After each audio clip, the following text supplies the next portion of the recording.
Have you ever had that experience? It's 3 in the morning, you're wide awake, and your heart is just pounding. Oh, absolutely. And your brain is just replaying some stressful email or a conversation or just the giant to-do list for tomorrow. Exactly, it's a loop. You're stuck in this catastrophic script, and you just run it over and over again. It's pure mental torture, that moment. You would give almost anything for, like, a mute button for your own mind. Yes, a mute Where button. you're just stuck on that treadmill and every single thought is just generating more anxiety, more cortisol. And the feeling of helplessness in that moment is just, it's universal. Yeah. We have all been there. Yeah. And you know that the usual advice, just breathe or take a bubble bath, it feels so small compared to the crisis. It feels completely insufficient. Yeah. You start asking yourself, is there anything short of a, I don't know, a full life reboot that can actually turn the volume down on that internal alarm system? Well, today that's exactly what we're diving into. It's a practice that's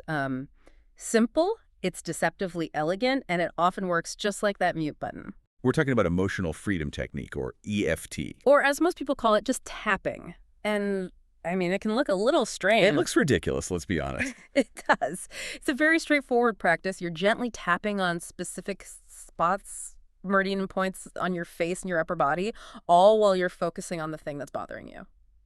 And I have to confess, when I first found this practice years ago, my first reaction was just pure skepticism. Mm-hmm. Tapping on my eyebrow. Yeah. While saying out loud that I accept myself, it sounded way too easy, too good to be true, and frankly a little woo-woo for me. I think that's most people's entry point. But necessity is the mother of invention, or at least curiosity. Yeah. Our source material for this dive, the work by Prabadevi Venkatasan, it really captures this. I was juggling a job, caregiving for my dad, and my relationships were just fraying. And my usual coping mechanisms, I remember this phrase from the source material, they felt like finger paintings on a wildfire. Wow. That's a powerful image. But it's true, isn't it? That moment of desperation when you realize your tools just don't match the scale of the emergency. That's often the doorway to real change. It was for me. I was just exhausted. Yeah. So I gave tapping a shot. I focused on this tight, crushing band I felt around my chest. And in minutes, I mean literally minutes. It was that fast. It was that fast. The tension just softened. My shoulders physically dropped. And my mind went from this chaotic tornado to something more like a gentle breeze. Oh. I couldn't ignore it. The skepticism vanished. And it was replaced by this really intense curiosity. And that's the core mission for our deep dive today. We're not just giving you a how-to checklist. No. We want to give you the scientifically grounded roadmap to understand why this simple-looking practice works so consistently, so profoundly. We're going to ground it in hard data, show you how to measure your own progress, and give you the advanced tools that turn EFT from, a novelty into a really powerful, portable tool for resilience. Because it's not magic. And I think we need to establish that right away. Because when you have a shift that fast, it feels like magic. So let's unpack that foundational promise.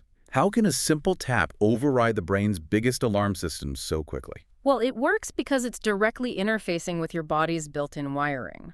The foundational promise is that tapping sends a direct calming signal to your amygdala. Okay, the amygdala, that's the brain's smoke alarm. Exactly, that little almond-shaped surveillance camera.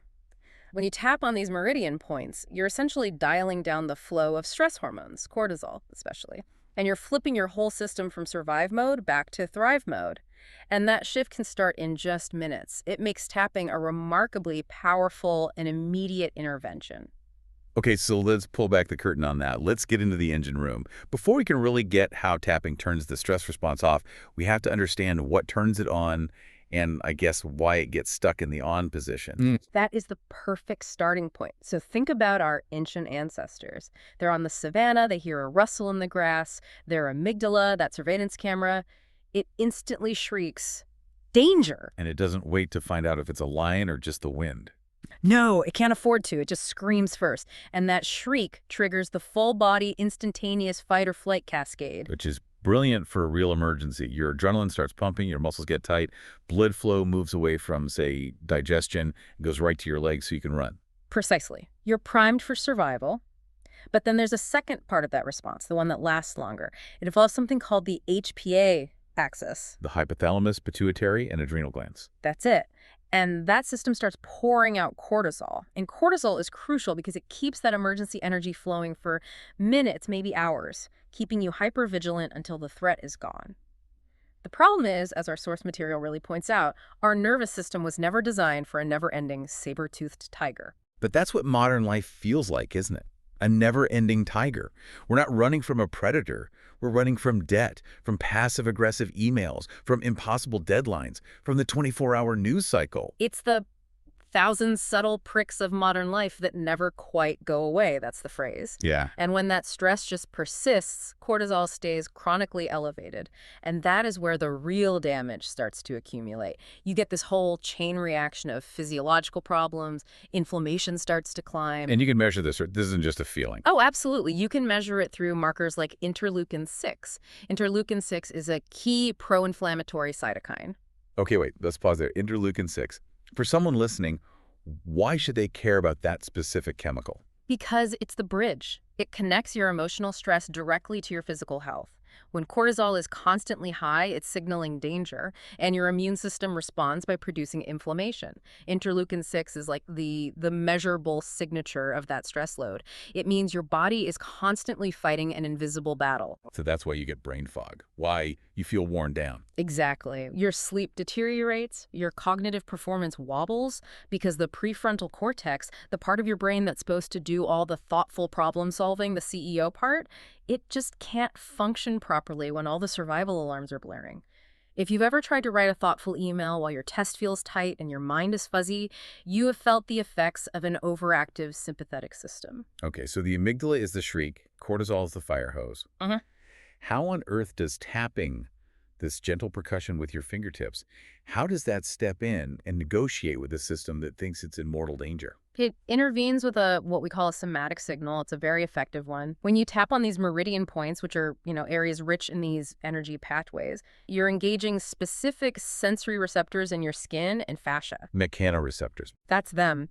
And these receptors send a flood of signals up your spinal cord directly to the limbic system. It's like you're jamming the stress highway with this continuous rhythmic message of safety. It's telling the amygdala, very simply, stand down. Your body is safe right now, no matter what that thought is telling you. So your body is getting two completely conflicting messages at the exact same time. Yes. You've got the upsetting thought, the memory of your boss yelling, or the fear of a deadline, and then you have the counter message from the tapping, which is saying, my body is safe, it's relaxed, it's rhythmic. And that contradiction, that specific paradox, is where the crucial concept of memory reconsolidation comes into play. And this is a huge insight. Okay, this is really important. For decades, neuroscientists thought memories were fixed, like they were stored and locked away. But groundbreaking work in the 2000s showed that when you actively recall an emotionally charged memory, it re-enters what's called a labile state. It becomes editable for a few hours. Editable. Yeah. So the memory itself can be changed.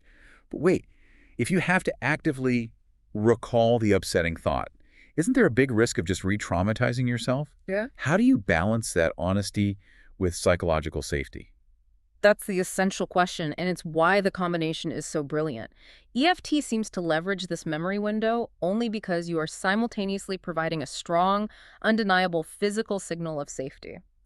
The brain expects the usual catastrophe, the usual panic that's linked to that memory, but instead it gets rhythmic safety from the tapping. So the brain experiences a prediction error. Exactly, that's the perfect term. The predicted panic is countered by the received safety, and so the brain basically updates its files in real time. The memory itself still exists, you don't get amnesia, you don't forget the event, but the visceral punch, the emotional charge, is neutralized. Wow. The brain has literally rewritten the emotional tag attached to that fact. And that's why people report these permanent shifts. Like the veteran from the source, Carla. She had this decades-old crippling freeze response to the sound of helicopters. Yeah. After tapping on that specific memory, she said the sound just became a noise. The emotional tag was gone. Forever. And that makes the scientific argument so much stronger than just saying, oh, I felt better. There's objective evidence this is happening at a chemical, at a neurological level. We absolutely have it, and that's why the scientific community is taking this so much more seriously now. Controlled studies, many using saliva samples, show these significant rapid drops in cortisol. The primary stress hormone. Yes. And the research is consistent. These drops can be around 24% after just one properly done session. That's measurable proof that the fire hose of stress chemistry is being turned down. And it's not just the chemistry. We can actually see the brain activity shifting, too. We can. Functional MRI or fMRI scans, they capture decreased activity in the amygdala, so that confirms the smoke detector is quieting down. But just as important, they show heightened regulation and more activity in the prefrontal cortex. The CEO part of the brain. The CEO is back online. Blood flow shifts back to where you need it for clear thinking, for empathy, for creativity, and away from just the survival centers. And at the same time, the body's own internal brake pedal is kicking in to seal the deal. The vagus nerve. Right. This massive nerve wanders all the way from the brainstem down through the heart, lungs, the gut. It's the main carrier of the parasympathetic braking signal. Studies show that tapping boosts what's called vagal tone, a measure of its flexibility within minutes. So your whole system becomes more flexible. Your heart rate variability improves, which signals that your nervous system can switch more smoothly from the sympathetic gas pedal fight or flight to the parasympathetic rest and digest mode. It's a full physiological reset, and it even leads to reduced inflammatory markers like that interleukin-6 we talked about. In this data, all of it, it's so critical for addressing the skepticism, because I know people are still listening and thinking, oh, it's just a placebo, it's just positive thinking. That's the most common misconception, and we really have to dismantle it. EFT is not cheerleading, it's not positive thinking. If you try to tap while thinking happy thoughts, you're just ignoring the stressor. It's like slapping a thin coat of paint over deep emotional rust. It doesn't work. No. EFT demands the exact opposite. It requires radical, honest confrontation. You have to bring the raw, ugly feeling, the panic, the shame, the resentment. You bring it to the surface, you name it, you meet it, and you allow your body to process it while you're delivering the physical soothing of the tap. So the real mechanism is in that contradiction. Yeah. Confronting the stress while the body is getting this undeniable physical signal of safety. That's it. And that allows the memory to rewire itself. And it requires all three legs of the stool. The cognitive honesty, naming the thing, the somatic stimulation from the tapping, and the self-acceptance. If you leave one of those out, the whole thing gets wobbly. And there are studies that back this up, right? The specificity of the points. Yes, including a really interesting one by Baker and colleagues. They compared full tapping sequences to sham points. So tapping on random non-meridian spots. And only the genuine meridian points produce statistically significant drops in phobic responses. The data points to a real neurological portal, which is a powerful counter to that placebo argument. Okay, so we've satisfied the rational brain. We know why it works. Let's get practical. Where do our fingertips actually need to go, and how do we know if we're making any real progress? Right, time to unfold the personal atlas. And the good news here is you don't need millimeter precision. Meridian pathways are like broad highways, so tapping rhythmically in the general neighborhood is more than enough to get the energy moving. Perfection isn't the goal. No, but understanding the map builds confidence. So the sequence usually starts on the side of the hand. We call it the karate chop point. And that's for the setup statement, right? Exactly. You use that point while speaking the setup statement. It's like you're declaring your intention, setting the emotional stage. Then we move up to the face. First stop on the face. The eyebrow point. Right where the eyebrow meets the bridge of your nose. It's linked to the bladder meridian, and it's considered a primary gateway to calm. It's interesting, people often feel a little bit of tenderness there when they're really stressed. The sign you're in the right spot. It is. From there, we just trace outward to the side of the eye. On the bone at the outer corner of the eye. Correct. Still in bladder meridian territory. And this point is remarkably effective for emotions like resentment, frustration, anger, the feelings that kind of sit at the edges of your awareness. Like your peripheral vision. That's a great way to think of it. Next, we drop down to under the eye. Right on the bone, just beneath the pupil. This is a stomach meridian point. And because the stomach governs digestion, not just food, but life events, this point directly helps with that gnawing worry, that anxiety, that hunger for certainty. Tapping here is often the first place people start to sigh or yawn. Oh, that's a good sign, right? The parasympathetic system kicking in. It's a beautiful sign. Next is under the nose. In that little groove between the nose and the lip. The philtrum, yes. It's a governing vessel point, and it's incredibly centering. It's actually used in traditional practices to revive consciousness, which tells you how powerful it is. It's great for public speaking anxiety. It just seems to quiet the inner critic. Then, the chin point. The little indentation below the bottom The rung. lawless groove. It connects to the central vessel, and it really helps soften self-critical thoughts, shame, inadequacy. Then we move down to the body, to the collarbone point. I always think of this one as the emergency brake. It's that tender spot near the U-shaped notch of the sternum. It is. It's the kidney meridian, traditionally seen as the guardian of vitality and the regulator of primal fear. Tapping here can feel like you're knocking on the door of your own house. It's immediately grounding. Just pressing and holding the spot can be incredibly reassuring in a moment of panic. Okay, and then under the arm. About a hand's width below the armpit, roughly where a bra strap would be. This is spleen meridian territory, which governs digestion and processing emotions. It helps anchor safety. And then finally, we often finish on the crown of the head, The big reset button. like pressing Control-Alt-Delete on the whole energetic circuit. So we've got the map. Now, before we start tapping, we need a way to check our emotional temperature. And that's where the SUDS scale comes in. The SUDS scale, subjective units of distress, is your personal thermostat. It was popularized by Joseph Wolk decades ago, but it's perfect for EFT. You just assign a number, 0 to 10, to your feeling. 0 is total calm, 10 is the absolute worst you can imagine feeling. And the key is not to overthink it, right? We're not looking for a 7.4 versus a 7.5. No, absolutely not. Precision is the enemy of speed here. The first number that pops into your head is usually the right one. The whole point is to rate the distress before you tap, check in on it during the round, and then reassess after. And you keep tapping until that number feels manageable, ideally a 2 or below. And the sources really emphasize journaling, not just the numbers, but the qualitative changes too. That feels so important for keeping faith in the process. It is. The numbers are the frame, but the story is where the healing happens. You have to note how the physical feeling shifts. The heaviness in my chest changed to a feeling of spaciousness, or the knot in my stomach turned into a dull ache in my back.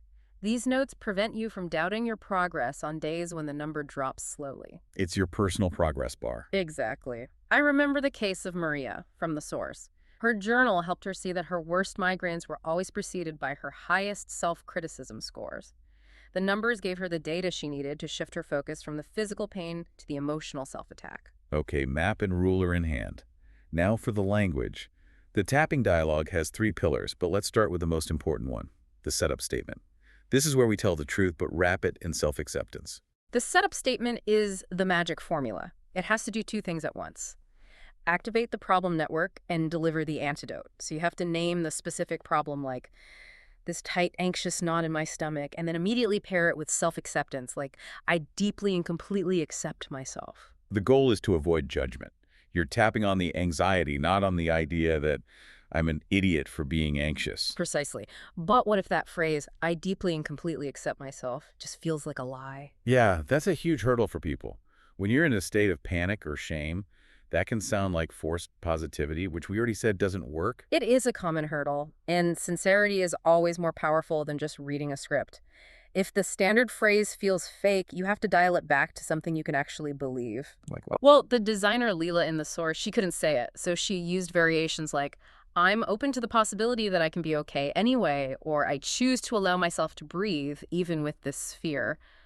The body believes sincerity.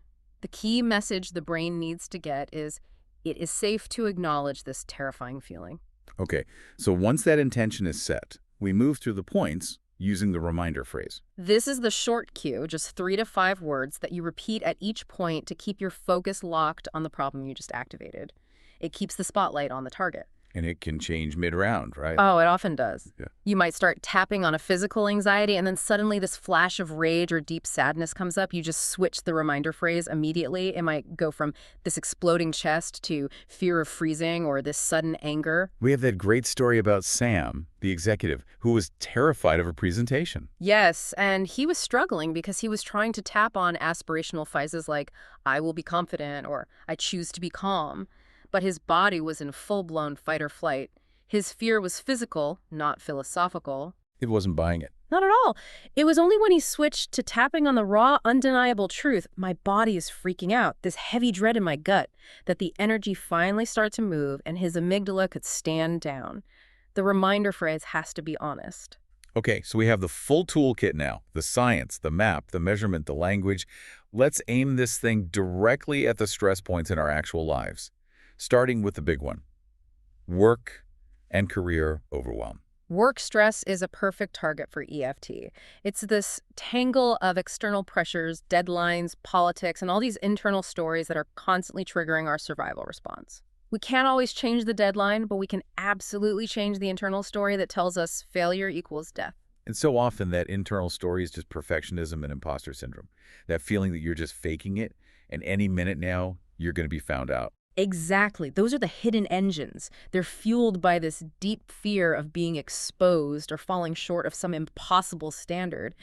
So the setup statement has to target that core belief directly. It's not enough to tap on, I'm stressed about my You presentation. have to go deeper. You have to go to the engine, something like, even though I believe I must be perfect or I'll lose everything, my job, my reputation, my self-worth, I deeply and completely accept myself anyway. That's powerful. It names the catastrophic thinking behind the stress. And what would you tap on during the sequence? You tap on the specific fears, phrases like, they'll see I'm ninging it, or I can't afford a single mistake, or this shame of not being good enough, and you keep going until the nervous system can accept a new, lower stakes reality. The possibility of doing excellent work without completely destroying yourself. But doing a full round of tapping on your face in the middle of a quarterly review, that's probably not going to fly. Yeah. We need the stealth techniques. This is where EFT becomes truly portable and integrated. You never need the full song and dance. You can tap on the finger points, the sides of your nail beds, under a meeting table. You can use your wrist points. You can tap the collarbone point while you pretend to adjust your tie or your necklace. That reminds me of the story of Marcus the accountant. He needed to be sharp during a big review. Marcus was a genius with this. He realized the finger points were totally invisible. He'd use his index finger to tap the ring finger point on the same hand while repeating his reminder phrase internally. This creeping doubt, he did it while he was going over spreadsheets with his team. And nobody knew. Nobody ever noticed. And it kept him grounded enough to handle tough questions without that anxiety haze that used to derail him. That level of integration makes EFT a proactive tool, not just a reactive one. Okay, let's pivot now to relationship issues. These feel so much more personal and intense than work stress. They touch on our core needs for belonging and attachment. Relationships are the ultimate activation zone. They're where our oldest, deepest wounds get triggered. But there is a fundamental rule here we have to hammer home. You are tapping on your own reaction. Not on the other person's behavior. Exactly. You're tapping on your anger, your fear, your feeling of being disrespected, not on them. And that's the key shift, isn't it? It's how you regain your power. You're discharging your own internal charge. Exactly. And when you release that charge, clarity and perspective can finally surface. You might still need to set a boundary with that person, but you'll do it from a place of calm, assertive self-respect, not from emotional reactivity. So what about the thickest clog in any relationship? The one that just drains us? Resentment. Resentment is exhausting. It's like carrying a heavy, jagged stone around in your chest all day. It's the constant reliving of an injustice. So the tapping has to address that root feeling, that unmet need. So what would a setup statement for that sound like? It could be something like, even though I'm holding on to this heavy resentment in my chest because I feel so unheard and disrespected, I honor my need for safety and fairness. And what happens when that initial anger starts to drop? What's usually underneath it? Sadness. Anger is often just the protective layer. It's shielding a much more vulnerable feeling. Once the anger subsides and the SUDS score drops, that sadness often comes to the surface. It's the grief for the unmet need in the relationship. And then you just switch your tapping to the sadness. Immediately, you change your reminder phrase to this sadness for what I didn't get, and you tap on that until it releases too. It's a process of peeling back the layers. And this gets complicated because a fight you're having today often activates much older family patterns, doesn't it? That is the major breakthrough for advanced relationship work. A minor conflict in the present, like an awkward question at a holiday dinner, can activate a deep childhood wound. To really neutralize the current trigger, you often have to go back and tap on the specific event, the original memory that wired that fear in the first place. Tell us the story of Elena. Elena was tapping on her stress about seeing her family. Her mother would always ask these invasive questions about her marriage prospects, and it left her feeling totally inadequate. She realized this current trigger was directly tied to a painful memory from when she was 16. Okay. Her mother had made a critical comment about her weight. So when Elena used the specific event tapping, we'll get into the details of the movie technique later, to neutralize that memory from when she was 16. The kitchen, the sunlight, her mother's tone of voice, the current fear of the holiday dinner question just dramatically decreased. So you neutralize the old trigger, and the present interaction becomes less painful. Exactly. She could answer the question without that old emotional charge getting activated. It's like emotional time travel for repairs. Okay, finally, let's cover the daily worries, the microstressors. They don't cause a huge crisis, but they create that chronic cortisol trickle that leads to exhaustion. Yes, the low-grade, high-frequency anxieties, money jitters, health worries, nighttime overthinking. You have to address these daily because if you ignore them, they accumulate. They lead to chronic inflammation and burnout. So we need quick, adaptable scripts for these. We do. For morning jitters, that vague dread you feel before the day starts, focus on the physical sensation first. That's the most undeniable truth. This tight buzz in my chest. Exactly. Or this fear the whole day will feel anxious. Tap on that until you can replace it with allowing a calm breath before coffee. Even a 2-minute round while the kettle boils can interrupt that initial stress cascade. What about commuter calm? When you're stuck in traffic, feeling powerless. Tap on this stubborn traffic and the physical feeling, tension building in my shoulders. Use the discrete finger points and focus on releasing that physical grip of powerlessness. You can tap on feeling like you're losing time until you can reframe it as this unexpected pause. And nighttime overthinking. When you're lying in bed and you can't really tap on your face. You can use the gamut point. It's on the back of your hand. You can just rest your arm across your body and tap there while you're lying down. Focus internally on spinning thoughts and consciously release your jaw and shoulders. It's minimal movement. Remember Jenna, the mother from the source material? Right, tapping in her closet. She needed 5 minutes to process parenting missteps before bed. She'd go into her closet, sit on a stack of towels for privacy, and tap on guilt about the screaming. You can find 5 minutes of privacy anywhere to discharge that mental load. Okay, so we have the emergency toolkit. But for people who want to go deeper, you don't just want to manage the fire, you want to find the arsonist. This brings us to the advanced work. This is where tapping becomes truly transformative, right? It really is. It's the difference between plucking the surface weeds and digging up the entire root system. And the first advanced technique is called aspect work. Yeah. It's essential because emotional problems are rarely just one single thing. They're complex. So when you tap on a stressor and the intensity drops, but then a new fear surfaces, you haven't failed. You've just uncovered the next layer.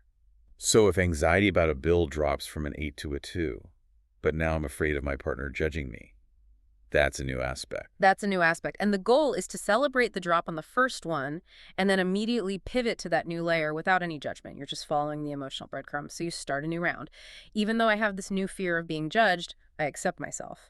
You might tap through 4 or 5 related aspects in one sitting: fear, then sadness, then guilt, then a specific memory of being judged, until the whole emotional tree is cleared. And the next technique is for when the feeling is really tied to one specific moment. The specific event tapping, or the movie technique. Right. This is when you stop tapping on a general feeling like anxiety and you zoom in surgically on a single pivotal memory that wired the problem in the first place. So you find the short film? You find the short film and you give it a title, like Coach's Clipboard. Then you freeze the movie at the absolute peak moment of intensity, the visual, the sound, the physical feeling of humiliation or pain, and you tap repeatedly on the emotion that's linked to that frozen frame. And the goal, the success metric, is that the memory should eventually play back like a boring documentary devoid of sting. That's the perfect description. The facts of the memory are still there, but the visceral physiological punch is just gone. If you can run that movie in your head after tapping and your heart rate doesn't jump, the emotional circuit has been permanently deactivated. That's memory reconsolidation in action. And if we dig even deeper than a specific event, we get to the core issues, and you use that tabletop metaphor to explain this. Right. Core issues are those central limiting beliefs that run your life. Things like, I'm unworthy, I'm powerless, I don't belong, or I'm not safe. These beliefs are the tabletop, and they're held up by dozens, maybe hundreds, of specific memories or events. Those are the legs of the table. And you don't try to tap away the tabletop directly? No, because it's too big. It feels absolutely true. So how does someone listening identify their core issue? How do I know if my issue is I'm a procrastinator versus I'm unworthy of success? You keep asking why.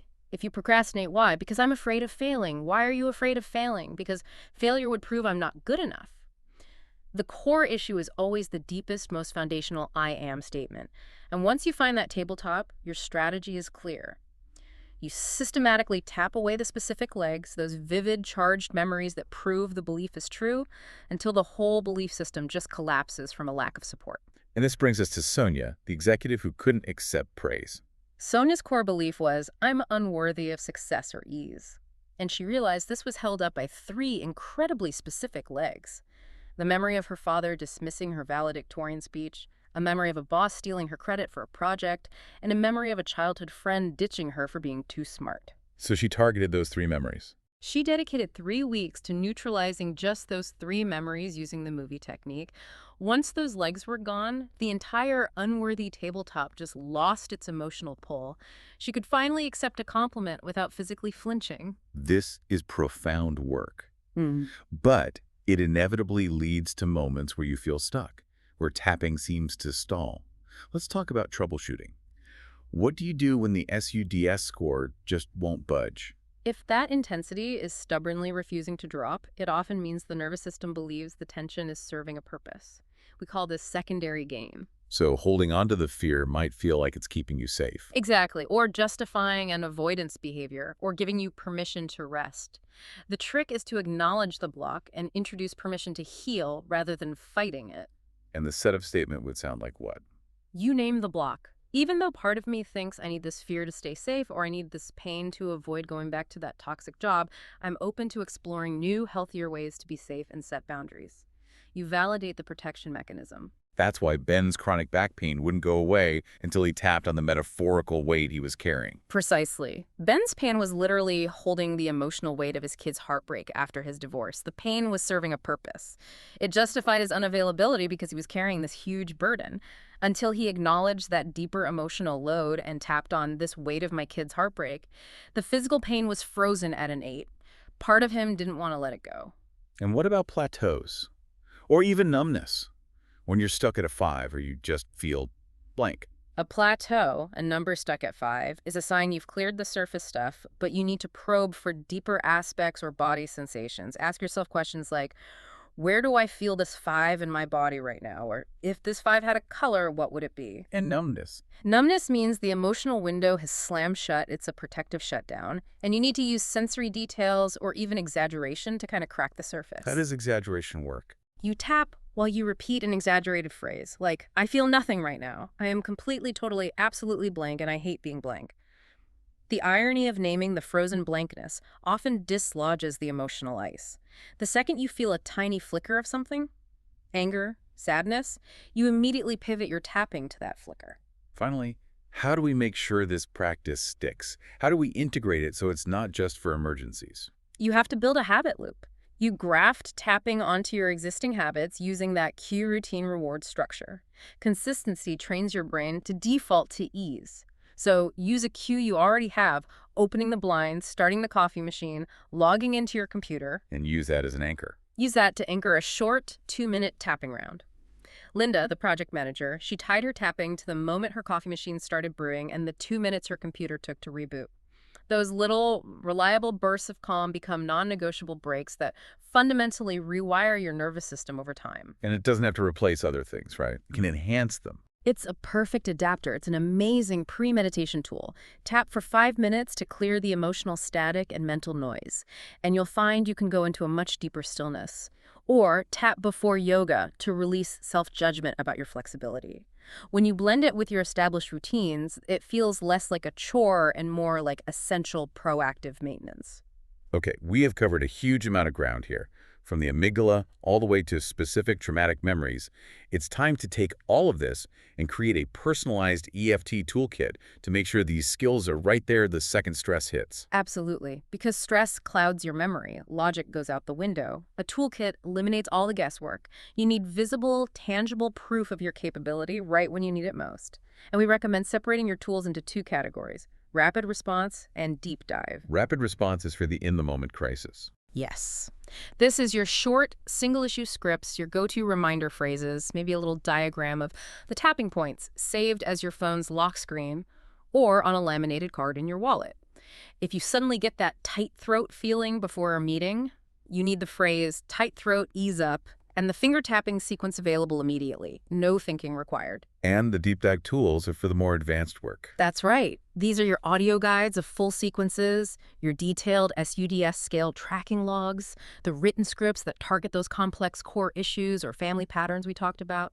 And you should organize this by your high-frequency triggers. A section for work stress, another for money jitters, one for relationship resentment. And the customization here is so important. It has to match your own emotional language. It has to. You have to use language that resonates with you, not clinical terms. If you don't call it anxiety, if you call it tummy flutter, then use that phrase. Tummy flutter, stay steady. You could even record your own voice guiding you through a short sequence to bypass the need to think when you're in a panic. Remember Devin, the salesman from the source material? Yes, he optimized for travel. He distilled his whole kit for travel invisibility. His focus was on quick access finger-tapping phrases for airport anxiety, customized to his specific pattern of, I'm going to miss the flight. And as we look at long-term success, the focus can shift, can't it? From just fixing problems to actually amplifying positive states. That's what we call growth tapping. You shift your intention from solving a problem, which is a goal, to embodying a quality, which is an intention, like unshakable resilience or unconditional self-acceptance. So you use EFT not just for repair, but for amplification. Exactly. You can tap while you focus on a memory of genuine joy or a moment of profound creativity or intense gratitude. And what that does is it reinforces those desirable neural pathways. It makes those positive states easier and easier to access when you need them. And the ultimate measure of success, long-term, isn't just a low SUDS score, is it? It's the ripple effect. It's the inner documentary filmmaker, noticing how you respond differently when you're not tapping.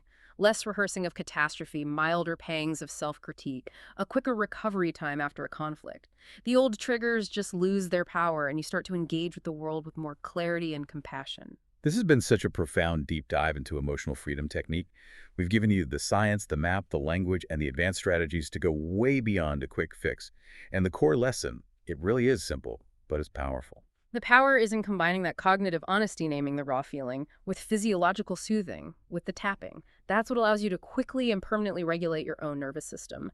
You are no longer at the mercy of your stress chemistry. You have a proven, portable skill set to handle stress when it inevitably shows up. So we leave you with a choice. Stress is coming. That's a guarantee. Will you let the cortisol run the show and let your mind spin into chaos? Or will you pause, breathe, and tap? Emotional freedom isn't some destination where challenges disappear forever. It's the capacity to meet each and every experience, the good, the bad, the ugly, with the full spectrum of your humanity. It is the profound ability to feel deeply without drowning. And that capacity is built reliably one tap at a time.